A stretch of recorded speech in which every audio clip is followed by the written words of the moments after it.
Could there be efforts underway to block Trump's presidency? Well, at least a couple people think so, but we'll talk about it. A roadmap for this was actually laid out in a recent op-ed from The Hill, using the 14th Amendment, coming back again, of the Constitution as its main tool. And in other news, the State Department's Global Engagement Center, it lost its funding in the recent spending bill. House Republicans pushed to have the center's funding pulled over concerns that it was engaging in unconstitutional censorship. And also a former CCP official has revealed the existence of human organ markets being run by the Chinese Communist Party. I'll be talking about these topics and more, so let's dive into it. Now, first off, folks, could Donald Trump's inauguration as the 47th and 45th President of the United States be blocked? Well, look, a roadmap for this was laid out in a recent op-ed in The Hill, written by two attorneys, and it uses the 14th Amendment of the Constitution as its main tool.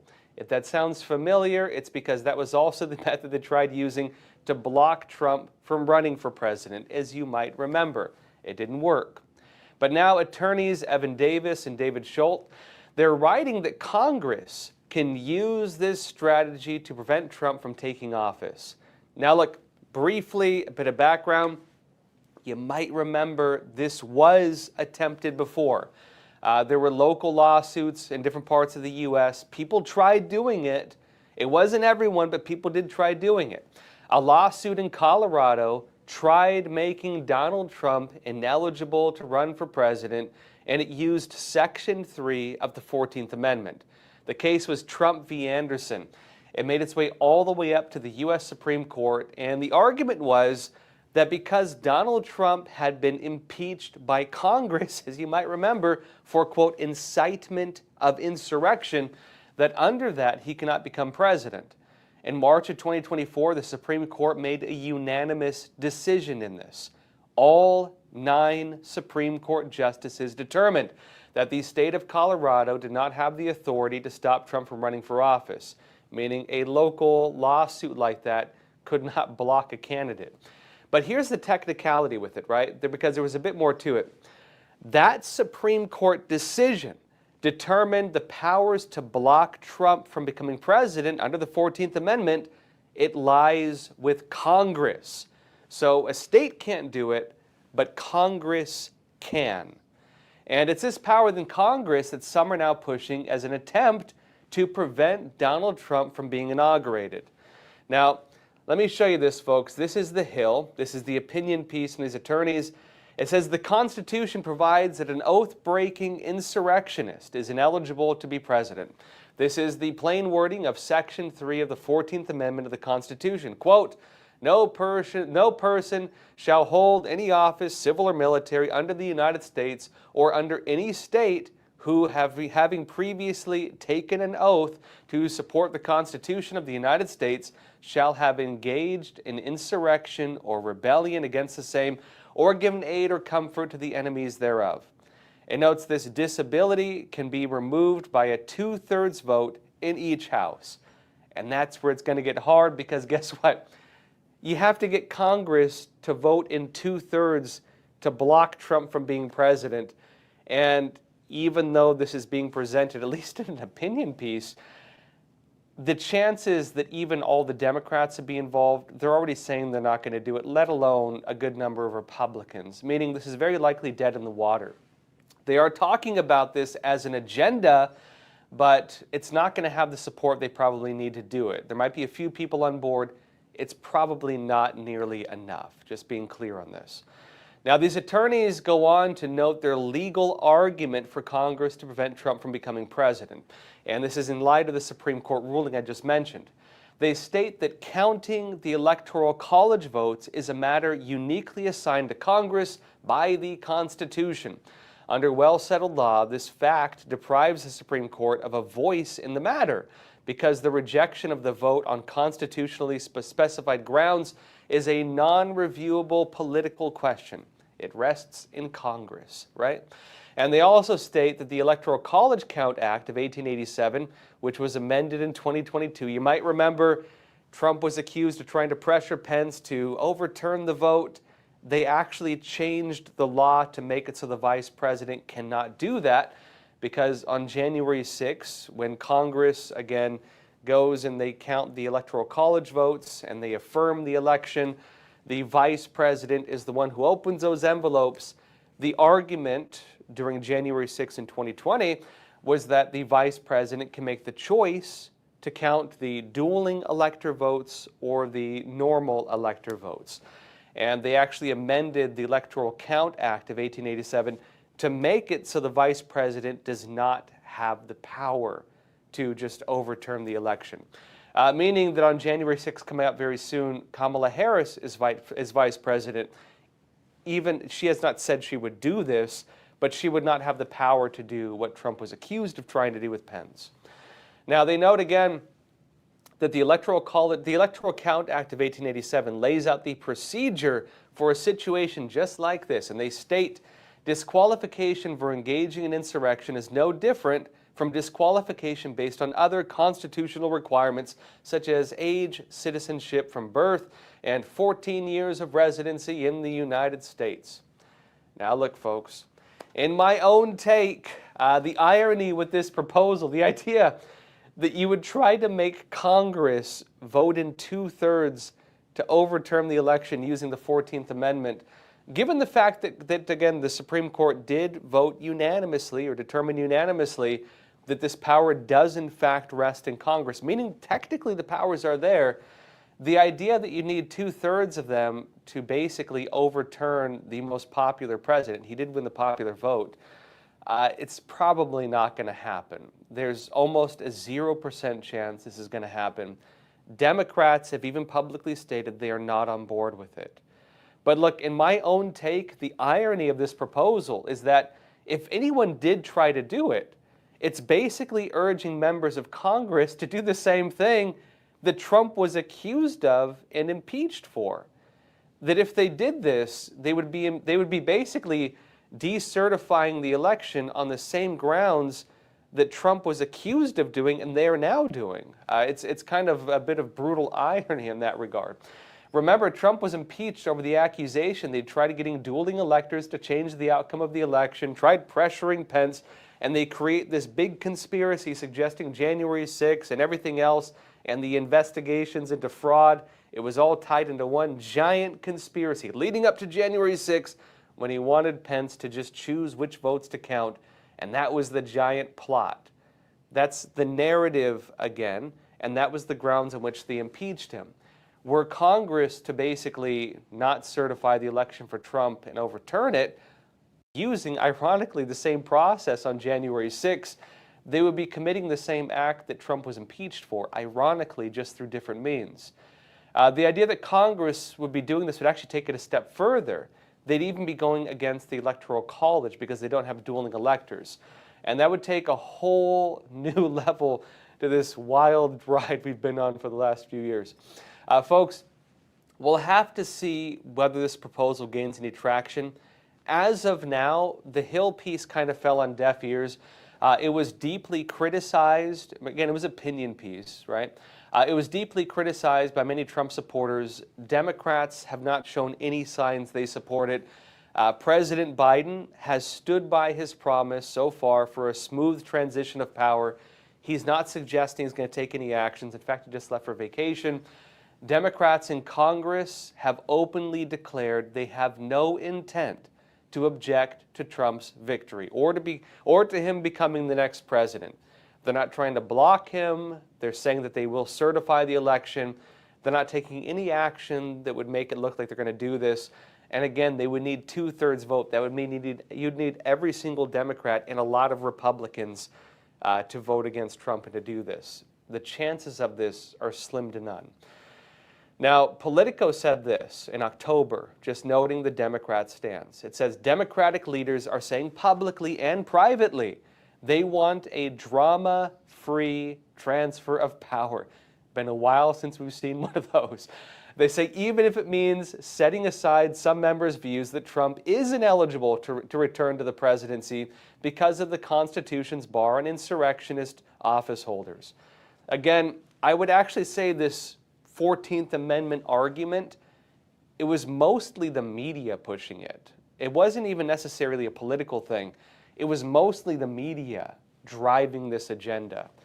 Now, they note further in that aides say Democratic leaders hope to squelch potential calls by the rank and file to invoke the Constitution's insurrection clause as a basis for trying to prevent a popularly elected Trump from returning to office. It's not going to happen. Now, this stance has been repeated recently, in fact, by Representative Joe Morell, a Democrat from New York. This is the top Democrat on the House committee tasked with overseeing elections. And he said, quote, "I think you're going to have a pretty sort of normal transfer, and I think we will respect the wishes of the American people."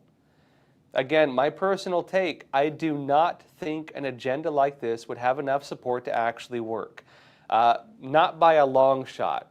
Maybe they could get 10 or 20 people, but I couldn't see many more voting for it, frankly. It would also cause some serious legal challenges as well for anyone who tried, given, again, the irony here, which is that the legal precedence has now been established, that if you try to overturn the vote, you can get charged as being an insurrectionist. The very narrative that Trump is being accused of insurrection is ironically around the Electoral College, votes being counted on January 6th and his alleged attempts to overturn that. If they were to, again, decertify the election on grounds of that, they would be committing the same act based on the same act, which is just ridiculous irony. Again, there's no broad support for this in terms of politics. Nobody has really voiced that they're going to do this. This is just individuals in an op-ed pushing this. I want to make it clear that this is where things currently stand. This is very likely just chatter, and it's not going to go anywhere as far as I see it. And again, it did not get any traction, and Democrats have not supported it. Now, folks, in other news, guess what? The bald eagle is now officially the national bird of the United States. And some of us may have thought that was already the case. It turns out it wasn't, and it's because of a technicality. On Tuesday, President Joe Biden signed legislation sent to him from Congress, and it amended the United States Code to make the national bird official. The new code says, quote, "The bald eagle," and the scientific name for it, "is the national bird." We now have a national bird. And that actually was not the case. A lot of us were raised thinking the bald eagle was already the national bird of the United States. When I was in school, that's what we were taught. But actually, that was not the case, and that's because of a technicality in terms of the way it was done. The bald eagle has been used on the Great Seal of the United States and in official documents going all the way back to 1782, shortly after the founding of our country. We've always used the eagle. But the bald eagle was not technically designated as the national bird. Instead, it was just designated as the national emblem, and that's the technicality. And now that's different. Now the bald eagle is the national bird of the United States of America. And Biden notably signed this as part of the 50 bills he signed into law on Christmas Eve. You might have seen the headlines for that. The bills he signed were not technically partisan. I think the news articles were framed in such a way that made it appear that way, but that was not the case. One of the bills, just as a note of this, was to protect teenagers living in residential treatment facilities. Another bill he signed makes it so members of Congress cannot collect pensions if they're convicted of certain crimes related to public corruption, which is going to be awkward because Biden is signing this as he leaves office and at a time when many members of Congress are asking, again, Biden for pardons for accusations of corruption before he leaves office. Not only is Biden so far not pardoning them, but Biden just passed a law that would make them ineligible for their retirements if they're found guilty of corruption. Meaning Biden maybe set the stage for Trump possibly going after some individuals. Because remember, folks, like Biden's going on vacation right now up until January 6th when the Electoral College votes are going to be counted. Time is running out for pardons if he was going to give them in the first place. Now, another bill he passed is to make colleges disclose hazing incidents for police, for security reports, and a lot of the other ones were more just around, renaming buildings and stuff like that. It also seems that Biden is taking a break leading up to the counting of the Electoral College votes on January 6th. He and First Lady Jill Biden, they left on a plane for vacation in the Virgin Islands on Tuesday, and this suggests that we may not be seeing any major moves from the president's office before January 6th because Biden's on vacation. And a lot of the calls for him to take really sweeping actions before he leaves office, it's probably not going to happen. Nothing major, at least, if he's on vacation. Now, folks, in other news, the days of light on crime policies in California on shoplifting, well, they appear to be coming to an end. Under the new Proposition 36, now passed, people are going to be facing felony charges in some cases and up to 3 years in prison if they shoplift. No more walking into CVS and walking into stores and just stealing whatever you want and going outside with it. If you do it a few times, you go to prison for 3 years, possibly. ABC said this. It said, after winning widespread support in the November election, California's Proposition 36, which increases penalties for certain theft and drug crimes, went into effect Wednesday. California made crime illegal again. And it notes the measure makes shoplifting a felony for repeat offenders and increases penalties for some drug charges, including those involved in synthetic opioid fentanyl. It also would give judges the authority to order people with multiple drug charges to get treatment. And its proponents said the initiative is necessary to close loopholes that have made it challenging for law enforcement to punish shoplifters and drug dealers. It notes as well the measure will also help the state address the homelessness and drug crisis, they said.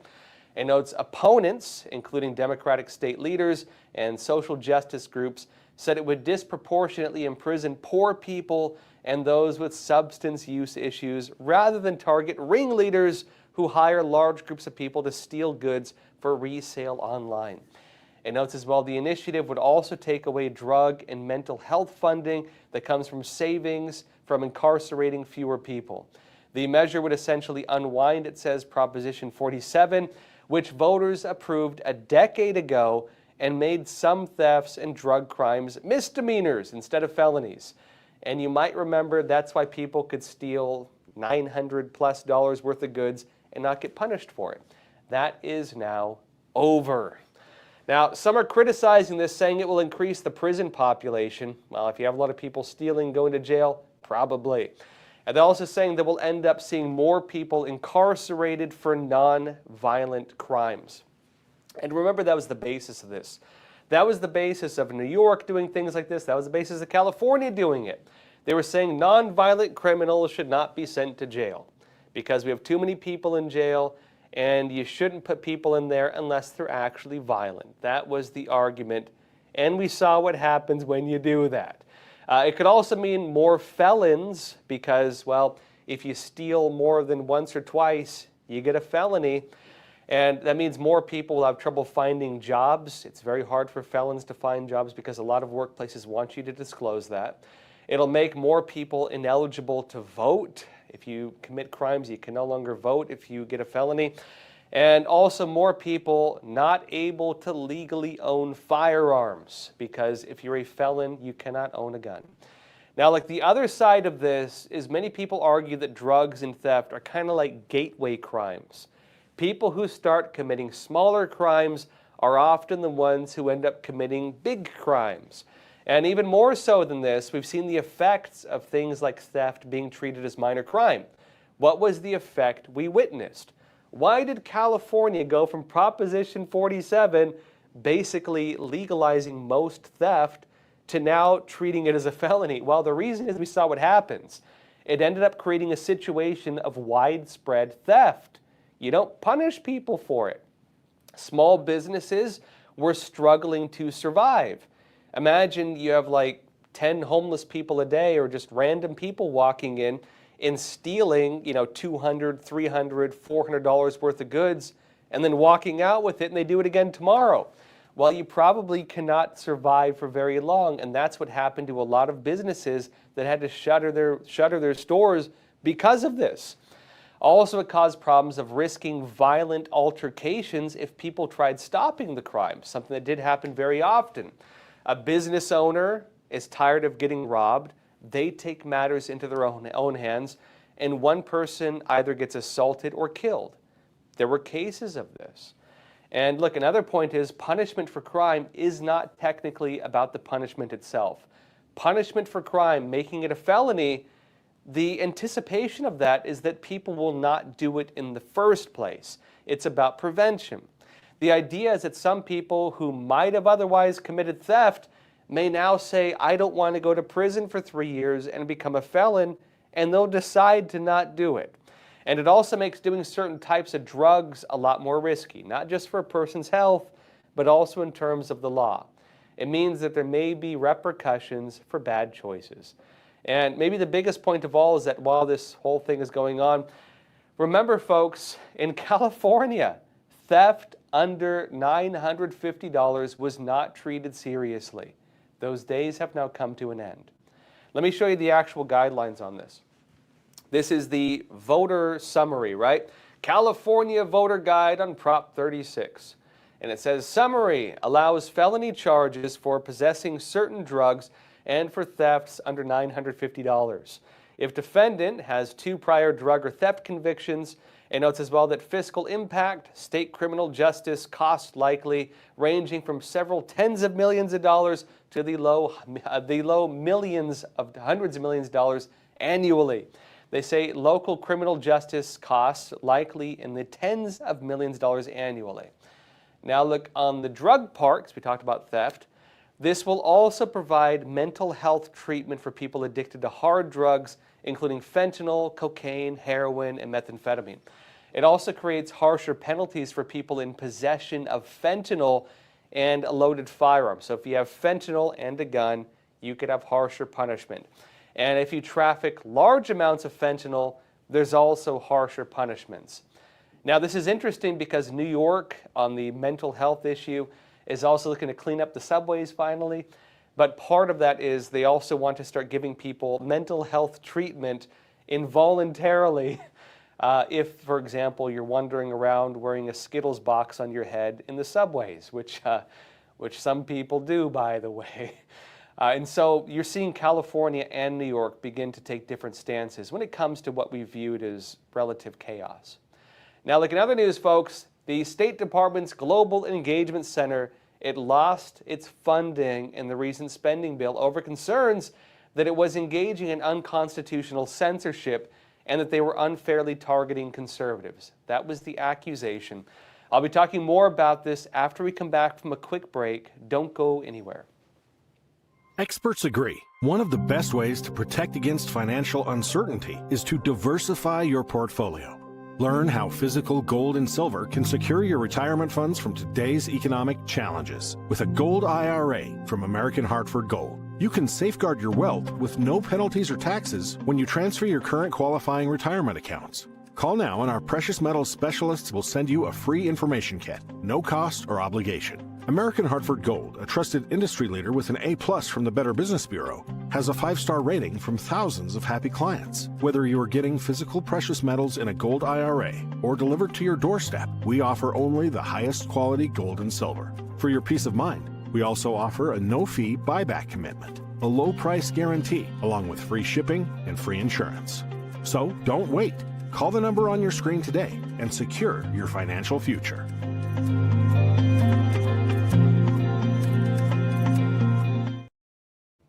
Welcome back. The Global Engagement Center under the State Department has now officially lost its funding. Now, folks, House Republicans pushed to have the center's funding pooled over concerns that it was engaging in unconstitutional censorship, mainly focused on conservatives. Now, the Washington Examiner said this. They said the GEC, Global Engagement Center, formed in 2016 before Obama left office, is an office that Republicans say funded an unconstitutional censorship scheme over its backing of foreign groups in coordination with social media companies on apparent speech and suppression efforts in recent years. It says the GEC has come under significant scrutiny following reports from the Washington Examiner and others, by the way, on it granting taxpayer dollars to the Global Disinformation Index, which is not part of the State Department, but instead under, again, the UK, and with a lot of foreign funding. And it notes other outside groups working to suppress right-leaning voices online. The Federalist and the Daily Wire, two conservative media outlets, joined Texas last year in suing the GEC over its bankrolling of the Global Disinformation Index and a New York-based company called NewsGuard that claims it tracks misinformation. They note further in, without an extension in the CR, the Global Engagement Center is expected to shutter at the end of this year. The interagency group has lost support from lawmakers after years of congressional scrutiny. Now look, folks, remember, the Global Disinformation Index, the one in the UK, which the center was accused of working with, it is a not-for-profit organization in the United Kingdom with a lot of funding from groups on one side of the political aisle for the most part. The group targeted a lot of news outlets, labeling them as carrying disinformation, other things like that. In fact, right, it was part of a broader system that did affect the standing of various public figures and others. In fact, they even labeled the Epoch Times. They labeled us as part of their index, suggesting again that we should somehow be suppressed because they don't like what we say. And you know, this issue, us and many others who are grouped in with it, is why it's being accused of, again, political censorship, that certain viewpoints were being suppressed because they were labeling them, the groups being part of that were labeling them based on what seems to be not, you know, truth or falsehoods, but instead based on political interests. And these organizations being labeled were then suppressed through a public-private partnership, government working with private businesses that were doing this. And this may even bring up some bigger charges once Trump comes into office, because he's been suggesting they're going to investigate this.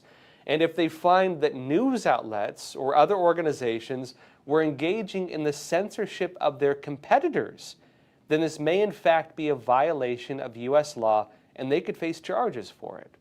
Now, it's not clear how much this affected us personally.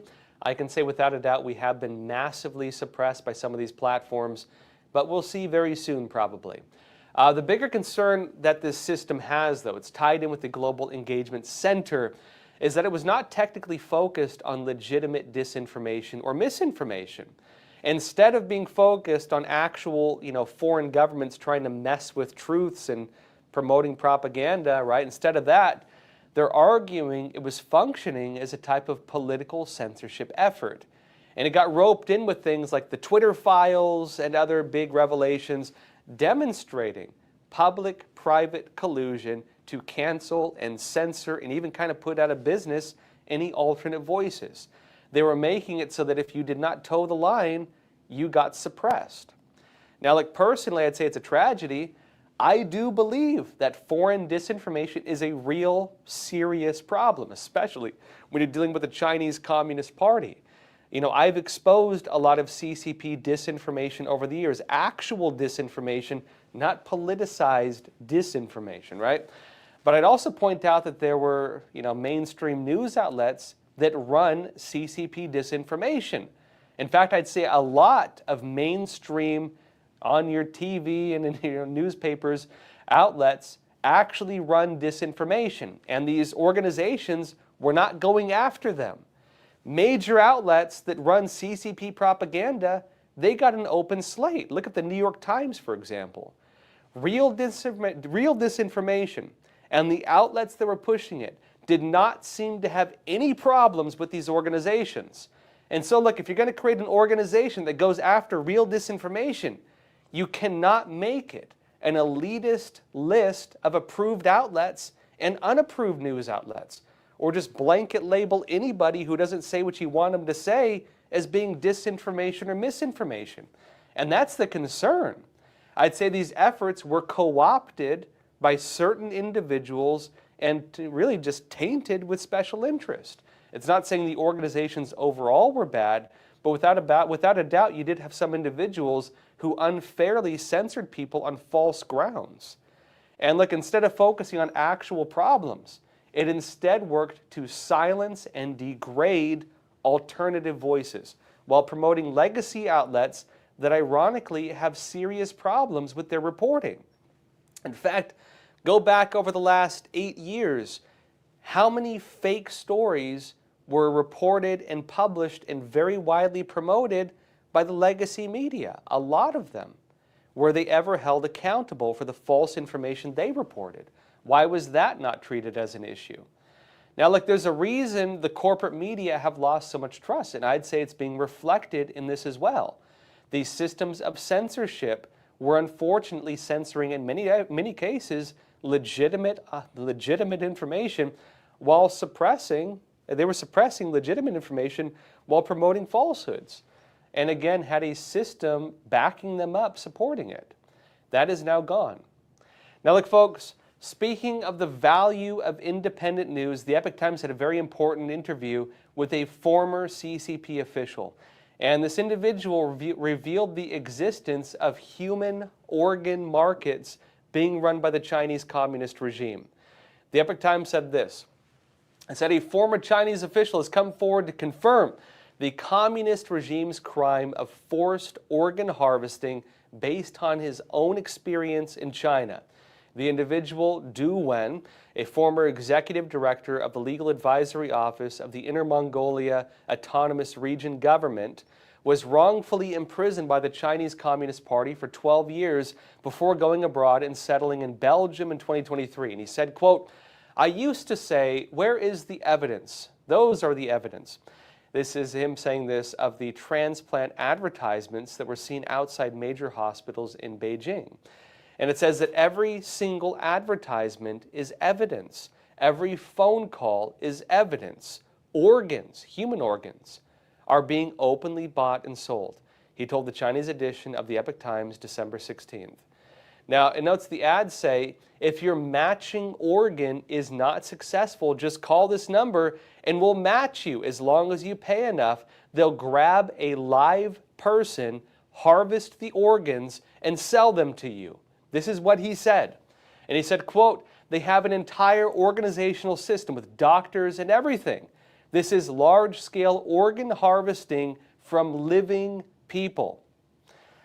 Shocking stuff, folks. Now, the official goes on to detail how he uncovered the truth about the CCP's programs for live organ harvesting. I recommend reading this piece in full if you haven't seen it. He also details how this murder-for-profit system in China ties in with the regime's various human rights abuses.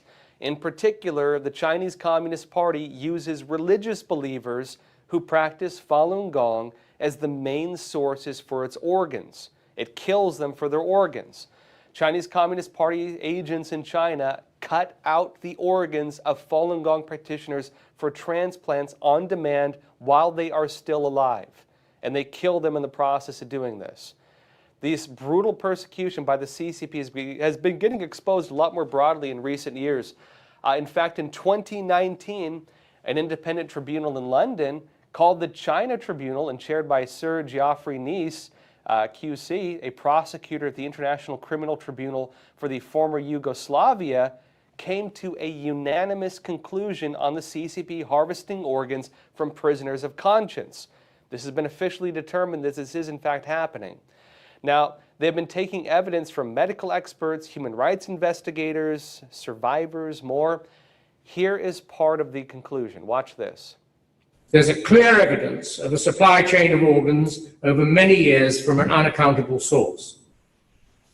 The fact that the Falun Gong, once incarcerated, could be a usable source, and there being no other identifiable source, the tribunal is certain that it was indeed the Falun Gong who were used as a source, possibly the principal source, of organs for forced organ harvesting. And so the tribunal is satisfied that the practice is continuing and that it's on a widespread basis. It should be made clear that it gives the tribunal no pleasure to reach this conclusion, to which it is driven by evidence and the application of reason and logic, together with its appraisal of witnesses who gave evidence. The conclusion shows that very many people have died indescribably hideous deaths for no reason, that more may suffer in similar ways, and that all of us live on a planet where extreme wickedness may be found in the power of those, for the time being, running a country with one of the oldest civilizations known to modern man. Now, it's also possible that anybody involved in the CCP's practice of organ harvesting could eventually face charges for these crimes, pretty serious ones. The Falun Gong Protection Act was passed by the House in the U.S. It's now heading to the Senate for a vote. The bill would sanction people in China for their involvement in the CCP's system of killing Falun Gong practitioners for their organs. And on that note, too, once the smoke all clears from this, we could see Nuremberg-style trials of everybody who was involved in this human rights abuse. Something I do believe is going to be happening in the future. Folks, that said, hit the like button, leave a comment. Let's jump into some questions. Let's see here. First of all, Ashley from California, you're saying misinformation is a very subjective term.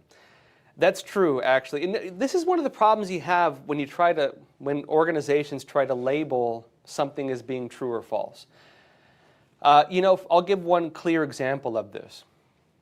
When a special prosecutor was appointed to investigate the whole Trump-Russia collusion hoax, which we later found out was actually paid opposition research, political, and was all fake, and the entire country was dragged through the mud for 4 years over false accusations that some individuals knew were fake the entire time.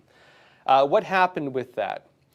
Basically, the special prosecutor, agree with him or not, came out and said that a lot of it was confirmation bias, that people wanted it so badly to be true, that Trump had done this, that it effectively confirmed their suspicions, even though it was false.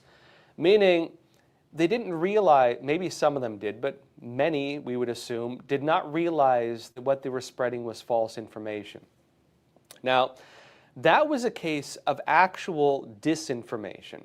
Disinformation is often where you muddy the waters with a bit of falsehoods, or you create false analysis based on otherwise true information.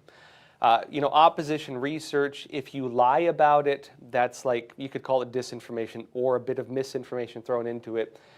There's a bit of gray area on the definitions.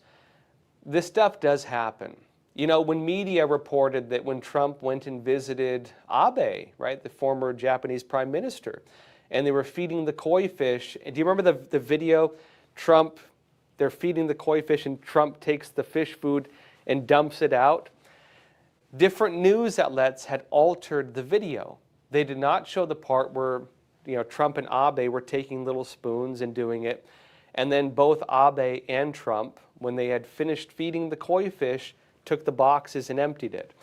They just took Trump and made him do that, and then said that Trump was overfeeding the koi fish and he was going to kill all the fish. That was a case of disinformation. That was a case of news outlets selectively doctoring a video to create a false conclusion. Many different corporate media outlets did that. And you might remember when Trump was president the first time around, just about every month you had a scandal like this. There would be a big scandal.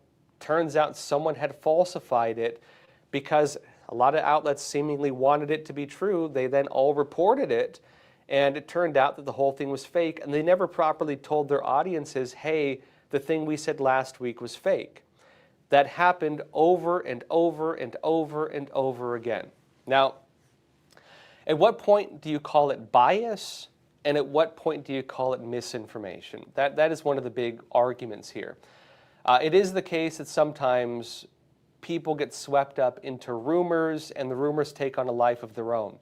And unfortunately, when you get into real disinformation, what that often refers to are the individuals manipulating this. There are sometimes countries doing it, sometimes it's organizations doing it, sometimes it's political activists doing it. When it came to the opposition research that framed the whole Trump-Russia narrative, again, that was political opposition research that was falsified. Information gathered from unverified Russian sources, ironically accusing Trump of spreading Russian disinformation. that was actual disinformation. If you were to take my personal opinion on it, I do believe that there is really problematic disinformation coming from some countries like the Chinese Communist Party. But you need to be very careful in terms of how you label it, because if you try to label every false story or everything you disagree with as being foreign disinformation, you're going to create public distrust, and you're going to end up with a situation that we're in now. I personally believe that libel laws and foreign agent laws should cover actual disinformation.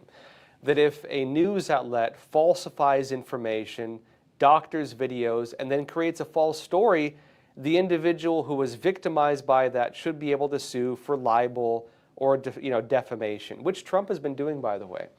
I believe that normal defamation laws should cover that.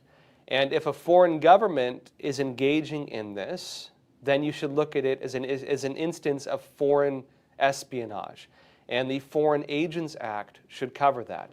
I believe personally that that's the way these things should be covered, either through, again, defamation lawsuits or libel lawsuits, or, again, by charging people as foreign spies. But you need to have a very strong case to do it, not just censoring people because you disagree with what they're saying, which is the way it's been done lately. And, I think COVID was the big wake-up call for a lot of people. COVID-19 and the censorship operations, again, a lot of which was run under the World Health Organization, because you might remember the WHO, they declared that we weren't just having a pandemic, they declared we were having an infodemic, an information pandemic. And they deemed that information, right, and what they claimed was false information, represented a type of pandemic. And so censorship became part of the operation of going after COVID. And that led to a lot of true information being censored. If you talked about the origins of the virus, you risked being censored, like I was actually. If you talked about the efficacy or lack thereof of some of the treatments, you could be censored. If you talked about the efficacy of things like ivermectin and so on, you could be censored. Anything that was not an approved narrative was censored, and you saw a lot of true information get suppressed and a lot of false information be deemed true. And then they said, well, yeah, technically it's false, but the science is evolving. The truth changes as we come to learn it. And so anybody who says anything against us is censored, and anybody who agrees with us, even if it's false, is deemed to be speaking the truth. That was kind of like what they were saying, essentially. And that caused a lot of people to lose faith in those institutions. It had the opposite effect in the end. And so, yeah, Ashley, I would say that misinformation is very subjective because we did see the effects of that. I am a big proponent of the marketplace of ideas, as the Founding Fathers talked about it, where, again, let people debate, let people argue, and let the best argument win. But I would also say that when it comes to censorship and online platforms and the way that certain people are suppressed and so on, we don't really have an even playing field with the ability to have open debate. And I do believe there should be actions when it comes to, again, libel, defamation, and also when it comes to foreign agents. And I believe that existing laws outside of this kind of stuff should be able to handle that. Let's see, agree JG86. You're saying crime is a crime, violent or not. You're talking about the California issue. Violent or not, and who is to say these thefts and drug crimes don't turn into violent crimes? Well, that's the thing we've seen in New York. A lot of this stuff started as, hey, what was the argument? These people are hungry. They need to get bread, and they're stealing Nikes from a store. That's some good-looking bread there. Are they going to eat the shoes? Probably not. What people were doing in many instances, they go into these stores, they steal whatever they want, they go to people's porches, they steal their packages, and there are gangs or individuals who basically make a living by reselling the stolen goods on the internet. They go on eBay or whatever else, and they just sell it. Now, is that honest? Should we be allowing that? Is that fair to the business owners who are going out of business? Well, one of the arguments with that, I talked yesterday about Amazon and package theft, and I said that a lot of people don't file criminal complaints when their packages are stolen because you can just, go on Amazon and you file for a missing package and they just send you a new one. The problem you have with that is that big companies can survive that. Big companies can deal with that. Small companies cannot. And if you legalize theft, it's not the big companies that are going to go out of business. It's the mom and pop shops. It's the small businesses. And the result of this is that the ones who can eat the costs, they survive, and everybody else goes out of business. And if you have laws that allow for this, then you're essentially making it impossible for the average person to compete in business against the major corporations. I have a cousin who, part of his business, he does like cable installation and stuff like that. And he has to order like specialized parts for his business. Stuff you can't just buy on Amazon, in other words. It's very expensive parts. He has to have it delivered to his house. And he actually had one of these packages stolen by an individual.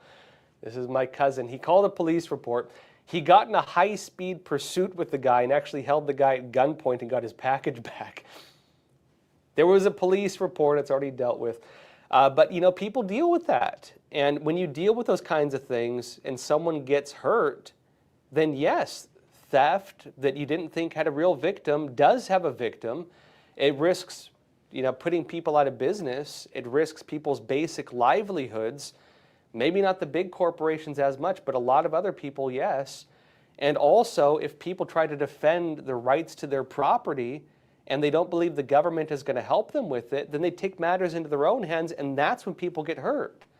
If people start fights with thieves, one or the other is going to get injured. And so, yes, if you allow for crime to happen and you don't punish it, you are creating a real serious risk of violence. And I would say vigilantism. I know people who have gotten in high-speed chases on the freeway because people stole a car and they were trying to get their car back.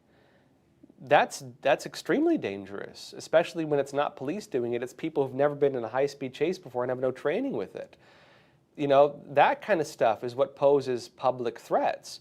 And the reason we have law enforcement is to prevent mob rule and to prevent vigilantism. The reason he had Daniel Penny choke out the guy in the subway station in New York was because a lot of people feel they need to take justice into their own hands because police aren't doing it. And not because the police don't want to, but because they can't, because of the laws that protect the criminals. Really, a lot of the problems we have, I'd say, we're heading into a dark territory if we allow it to continue, because you are going to see people taking matters into their own hands to defend their own lives, to defend their own property, or to defend their families. In New York right now, one of the big issues is because they changed the juvenile criminal laws, where if you're under 18 years old and you commit a crime, it goes to family court. And so you have kids robbing people at gunpoint, being hired by gangs like Tren de Aragua, this Venezuelan gang, in Manhattan in broad daylight. And there's very little risk of punishment for the people committing these crimes. What's going to happen when somebody gets shot? What's going to happen when somebody defends themselves and kills, a 14-year-old kid who was holding their daughter or wife at gunpoint? Somebody's going to get killed if you let this continue. And, that's, again, why you have a system of law in a country. That's why we have government. It's to moderate these types of things, to create a system where people do not engage in mob rule, to prevent lynchings, which is mob rule. Right? The reason we have law enforcement is to create a mediated system to resolve our disagreements. That is part of the basic function of government. And the fact that crime in some areas has been relatively legalized has damaged this really just fundamental basis of what government is, and has caused a lot of people to lose faith in the institutions. I think that's a terrible thing that's happened, personally. Let's see. Zachary Newman, you're saying, I thought the Epoch Times article with the guy who has scars and missing part of his liver would be enough to validate the accusation. Why isn't anything being done? Yeah, you're talking about a recent one. An individual who escaped from China was affirmed as the first survivor of live organ harvesting. And basically, it was an individual who escaped a Chinese prison while they were in the process of harvesting his organs. It was a multi-stage process, and he escaped before they, did it enough to kill him. Part of his liver was missing. Again, it was organ removal, not full organ harvesting, because that would have killed him. They took part of his liver, and they would have killed him the next day had he not escaped. His case has been affirmed by doctors. He has now testified in the United States about his case, and he has been affirmed as the first known survivor of live organ harvesting, escaping again before they could actually carry out the full procedure. I mean, I would actually say that even the case, the tribunal they had in the UK, which functioned as an actual court case putting live organ harvesting on trial, that alone should have been enough to actually affirm this is happening. And that was back in, I believe, 2019. I would say the evidence that has come forward is significant enough to really go after the CCP for major human rights abuses.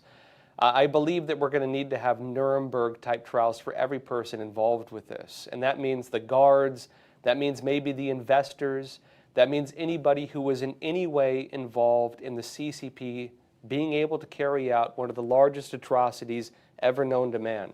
The systematic killing of people for their organs. There used to be 100 million practitioners of Falun Gong in China. They're the primary sources of this. The CCP is killing them for their organs.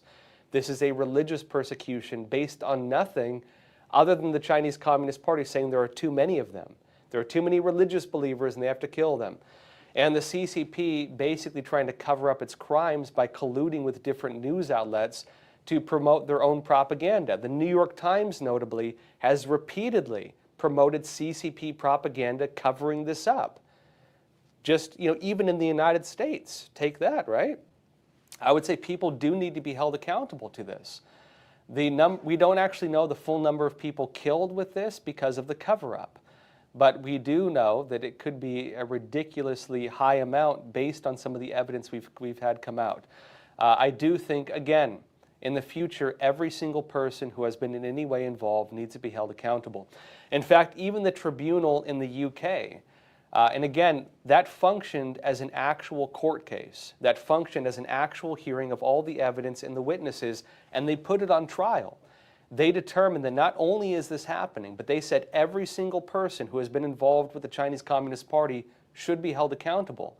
They were even saying that some foreign businesses and foreign investors who have by proxy been helping this should be held accountable for their crimes. And I do believe in the future we will see that happen. I think in the future this will come out. Let's see.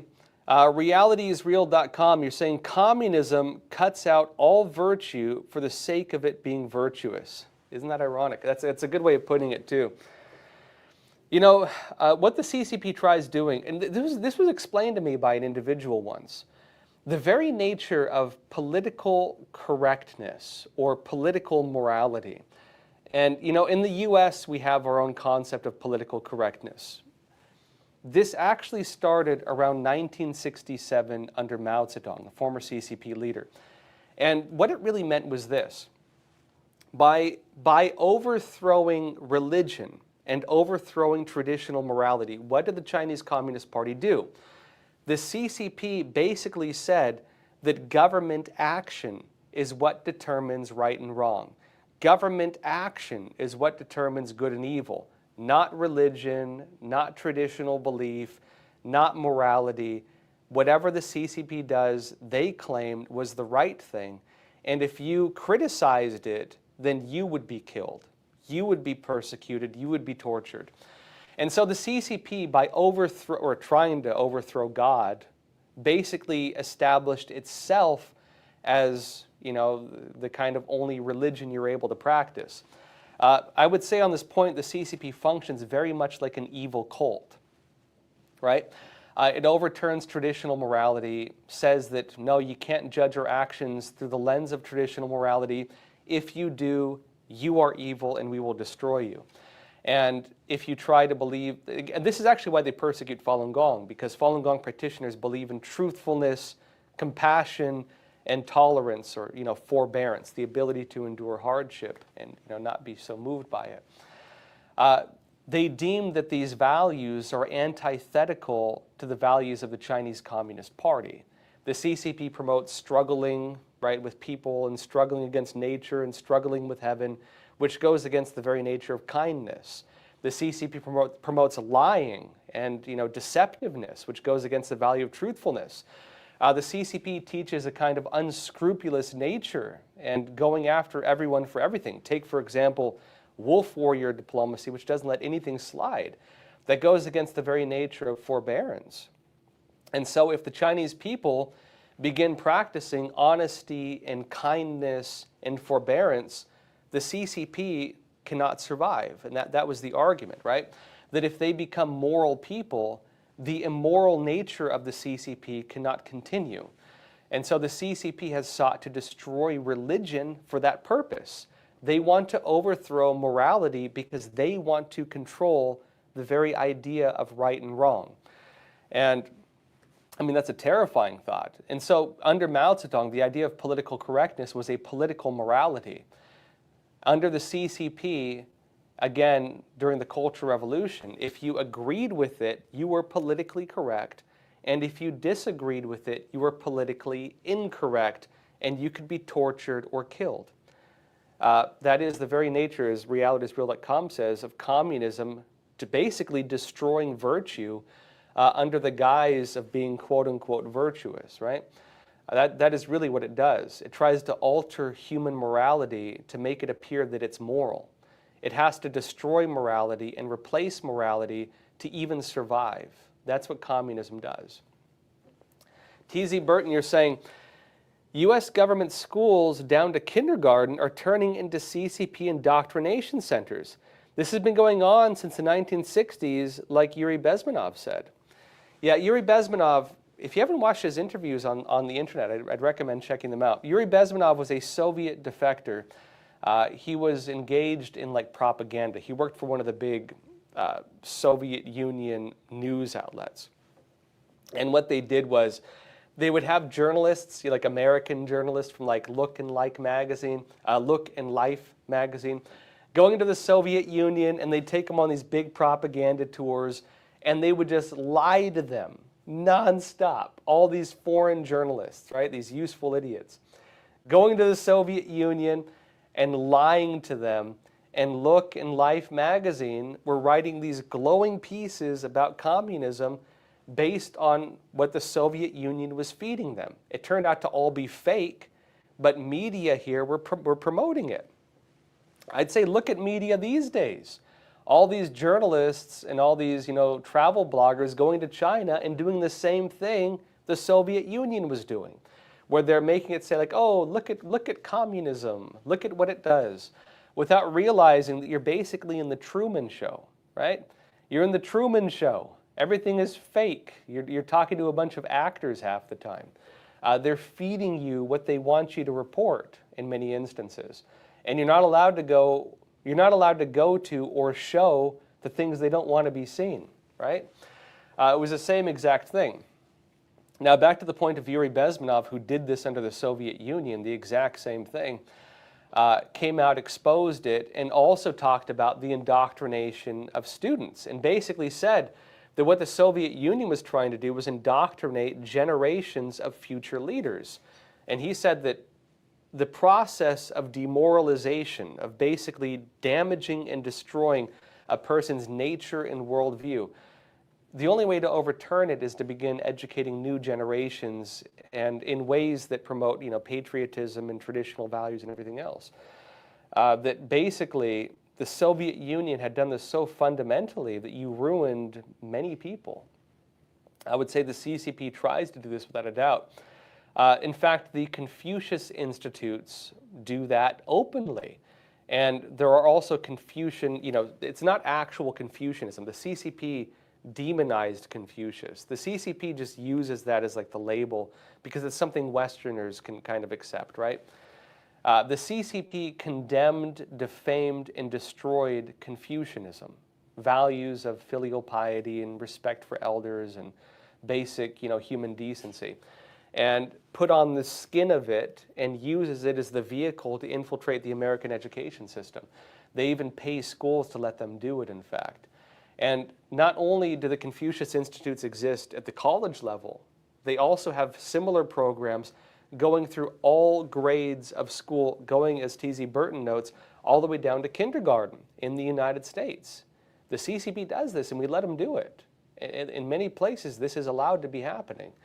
And so, I mean, if you're a parent, you should really look into if there are programs like this in your school, because the CCP is, in fact, doing this. And it's unfortunately being allowed to take place. Folks, that said, it's Friday. Thank you so much for being here. If you haven't already, please like this video, leave a comment again, and please share it. Tell a friend or family member about Crossroads. Help us get the word out. Folks, enjoy your weekend, and as always, thank you so much for being here. Please take care of yourselves, and as always, stay informed and stay free. Thank you.